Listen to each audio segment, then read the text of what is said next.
This is the hardest story that I have ever had to share up to this point in my life anyways. I don't know, you probably can't hear my heart beating, but it is beating very quickly. And it's because this story is so real. It's so raw. It's so vulnerable.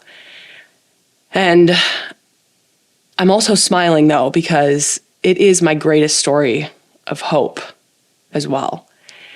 This is a secret that I have had for 15 years, and it consumed my life. This secret robbed me of my teenage years and my young adult years, and it kept me from pursuing my passions and my dreams. It stole all my joy from me, and it prevented me from having a normal life, but also just having normal relationships. It caused me to have severe anxiety in my daily life. It completely diminished my self-confidence. It destroyed my physical, and mental health. And the secret was that I had multiple eating disorders.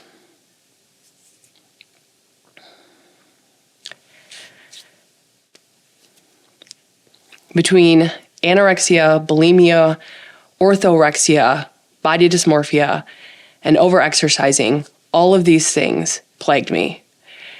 And just like anything, it started small. And before I knew it, it had snowballed into something that completely took over my life. So let's back up a little bit to how all of this started.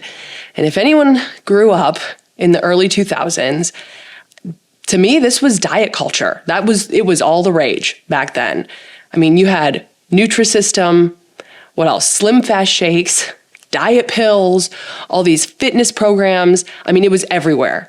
Commercials, infomercials, and then, of course, the celebrities wearing their low-rise jeans, just looking slim as ever.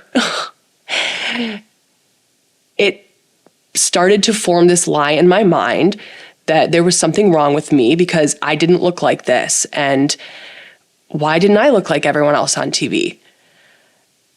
And at the time, of course, I didn't actually grasp what was going on in my naive little thinking process back when I was, how old was I? About 13, 14. But as this continued to snowball, like I said, in my mind, the lies grew stronger, and those words just played over and over and over in my head. You're fat. You're never going to be happy if you look the way that you look. Why can't you be more like whoever it was on TV that I was watching or looked up to at the time? So it all began with cutting calories here and there, which then turned into skipping meals, which led to cutting out entire food groups, to then skipping days without food, and eventually it morphed into full-blown bulimia. The torment in my mind was constant, and I was again just consumed with the lies of never being good enough or falling short of, which now I know were unattainable expectations that the world had set, that I had set in my mind. And I was full of shame, and I was full of embarrassment because of what I was doing, and my self-confidence was gone completely. But somehow I was able to do this for years without anyone even knowing. From an outsider's perspective, an eating disorder can look like someone is just healthy or a picky eater. And I was able to play that off. Like, that's how I played it. I was just, I'm being healthy choices. Sheesh. Not everyone that says they're a healthy eater or might be picky, by the way, has an eating disorder. Let me just make that clear. But that was me. And when I was around 15 or so, this is when I realized that I had a serious problem. But again, didn't tell anyone, didn't ask for help. And the comments that I would get from my teachers or my classmates or just people around me about my weight loss completely overshadowed my mental and physical health concerns that I was now facing. Because this had been going on for heavy into it for about a year or so by now. And I should just mention too that when I was growing up, I was on the bigger side. From where I am now, I was probably 30 pounds heavier or so. But during those years of my eating disorders, my weight was just constantly up and down. It was always the yo-yo. And I tried several times and several different things to try to overcome these eating disorders on my own. And something might work for a week, for a few days, even for a couple months at a time. But as soon as it would catch hold of me again, it was like the spiral just grew deeper and darker, and it never let up. There was always that underlying thought in my mind. And food is such a hard one because we have to have it to survive. So it was just constantly in front of me. Even to the point that when I went to college, I went to school to become a dietitian. And I remember going into the interview,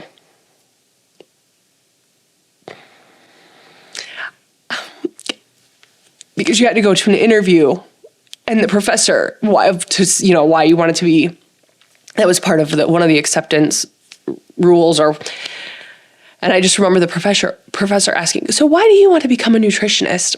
And I remember my answer being, so that I can help people overcome eating disorders. It's wild. So looking back though, I have to say, I am so thankful that I did not graduate with that degree and become a nutritionist, because I can tell you that would have fueled my obsession with this even more.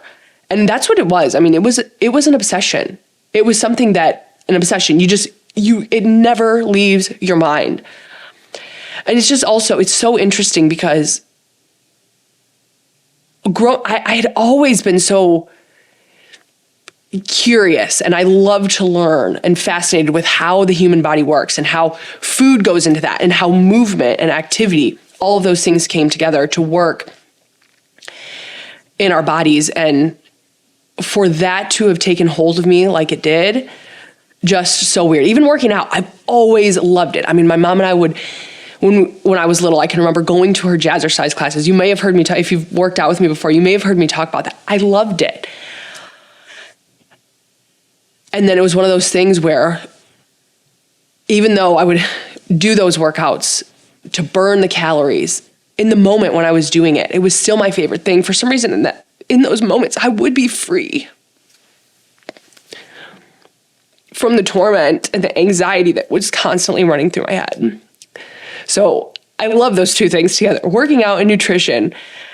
And it was bizarre, but those two things were still weaved into the cloud that was always over me, always just keeping me, it's just held down. And it wasn't until one day that 15 words changed my life forever. Yes, I know these 15 words. And it wasn't until I was almost 30. So at this point, this had been going on for 15 years. And I knew, because at this time I was married, I was a wife, I was a mom, and I knew that what I was doing and what I was going through was not fair to the people that I loved the most. And still, no one knew about this. And in what it felt like the final attempt to salvage any bit of my life that I had, and I don't even remember, looking back, now that I think about it, I made this decision that I was going to commit to opening my Bible every single morning. And I think the thing that led me to do that decision, because again, I told you, I tried everything else. When I look back at the younger me, and I'm talking like little me here, I remember one prayer. that I would always pray, probably more than any prayer that I ever prayed. And it was, God,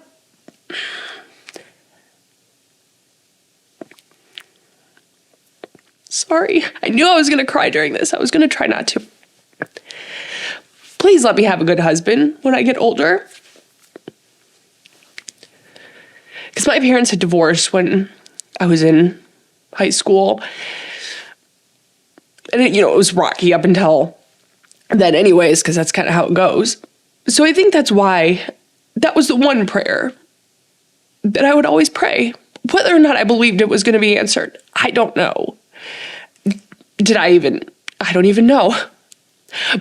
But I thought, well, it was worth a try to pray that anyways. And so when I finally realized, I had this moment, I realized, I said, I prayed that prayer so long ago, but that prayer had been answered. I mean, I was married to an amazing husband. And again, that's what I said between Jason and then Eli and Izzy. I knew that I had to figure this out. Oh. And so I thought maybe opening my Bible would be something that I could do to help figure this out. And we didn't even have a Bible in our house at the time. So I got on Amazon, like everyone does when you don't have something, and I ordered a Bible. And as a side note, I just want to say too, I did grow up going to church, and I did grow up going to a Catholic school from kindergarten to high school, but I don't really know what I believed. I don't really know if some days I feel like I would believe in God, but other days I was like, I don't know. But then I was like, well, I guess I should just be good because, that's what you're supposed to do. So I feel like I just kind of went through the motions, but it was never a priority in my life. And so after a few weeks of reading through the Bible, opening it every day, I didn't really have a rhyme or reason. I guess I just was reading. I started to notice that I had more patience, especially with my family, with the kids, with Jason, which was good because I know that I needed that. And then I was learning more about love, which I feel like maybe I didn't know what I thought I knew about it. I realized that it's not just a feeling, it was a choice. Like I needed to make that choice to love more every day. And then a huge piece that I realized that was missing in my life was unforgiveness. And I held on to a lot of that in my heart that I knew I needed to work on. Then one day, this is where those 15 words come back in. I read a verse that completely changed me. It was a moment that I still remember to this day because I know that it was a miracle. And it wasn't a slow process like the other things that I mentioned, like having more patience, learning how to love more, finally forgiving where I needed to forgive. But it was a moment that in an instant, as soon as I finished reading those words, the chains were broken. I'm going to read them to you. And I was like, this is the same Bible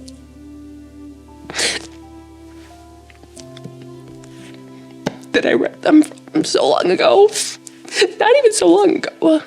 Sorry, here we go. Okay. She equips herself with strength, spiritual, mental, and physical fitness for her God-given task and makes her arms strong. That's Proverbs 31:17. Those are the words that changed me in that instant. As soon as I read them, I realized that I had all of my priorities wrong. I had a task. I had a God-given task. And I kept thinking, I was like, what is the task? What I had learned up to that point was there's a story in Matthew Matthew 22 actually. And it said, the greatest commandment is to love the Lord your God with all your heart, with all your soul, and with all your mind. And then it's to love your neighbor as yourself. That's the second. And it was that moment that it all fell together. It was the weight and the darkness of everything that had been covered me, utterly that had consumed me for all of those years. It was completely gone.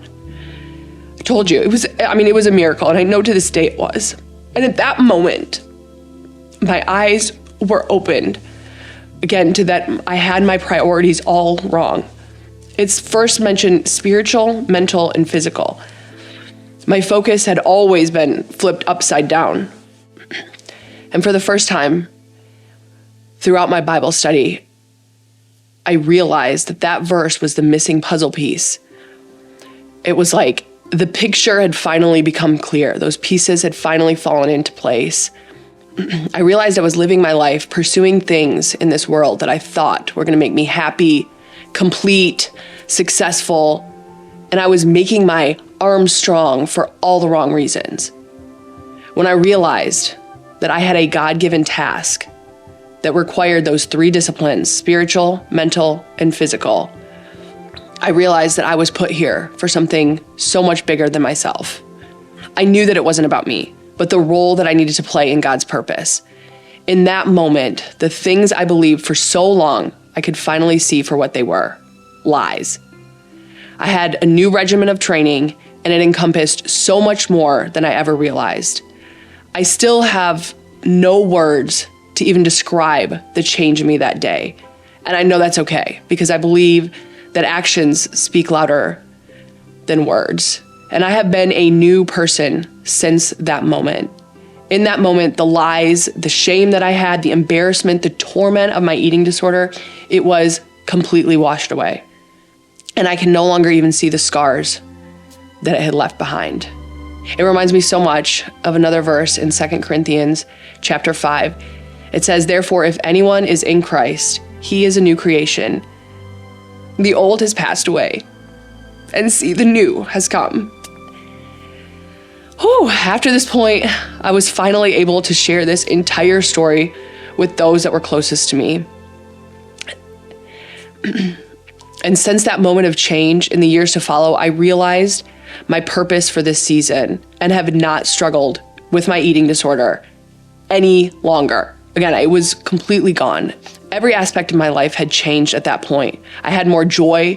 I was able to focus more on my family and the passions that I had for health and fitness and nutrition. My life was stirred in that moment. And I still remember this one pivotal moment in all of it that has just blown me away.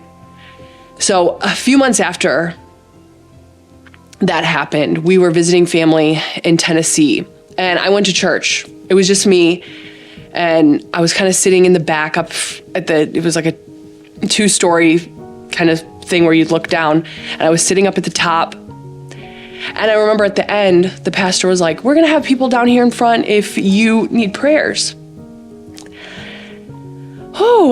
And at that moment, when that change happened in me, there was this prayer that I was now praying. And I said, God, what do you want me to do now? You have taken this away from me, this horrible eating disorder. You've completely healed me. Like, what is the purpose of all of this? What can I do with this now? Because there's another Bible verse that says, God will turn all things to good for those who love him.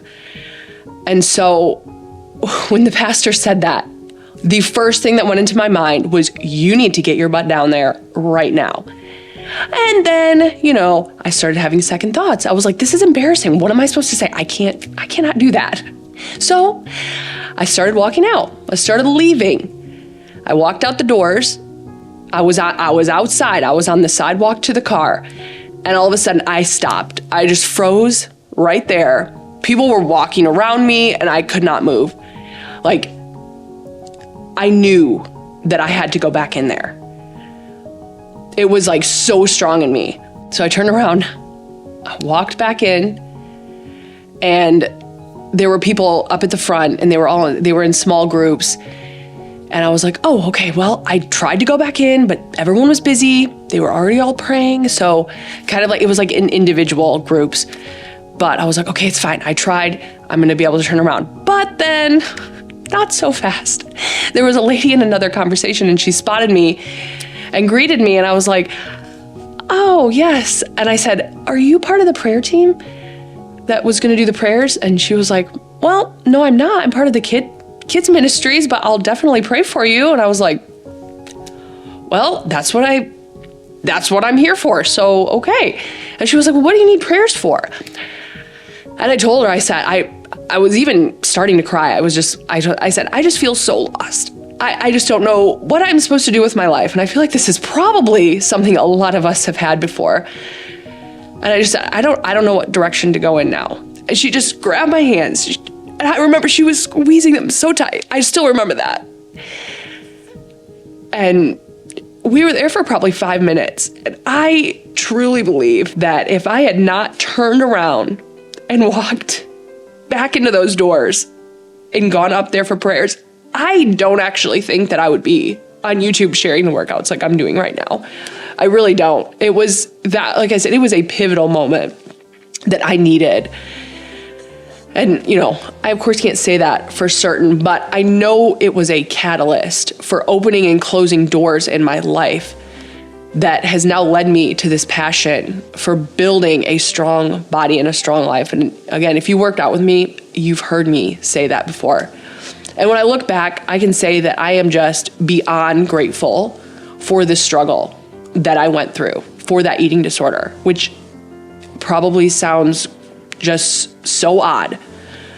But that struggle has deepened my faith exponentially. I know I would not be there without it. It has now shaped me into the person I am, and it has fueled my passion for helping people fight for their purpose and love the body that they have been blessed with. And with all that, all glory to God, because without him and the saving grace of Jesus, I would still be lost. So with that, I just want to say thank you for taking the time to listen to this. And you know that I love you. And when I say that, when I say I love you at the end of the workouts, I truly mean that. And because I want what's best for you. And my hope with the workouts and when we spend time together, even like this, is that you will be encouraged to live life to the fullest and to be able to see the good things all around. So again, with that, I love you.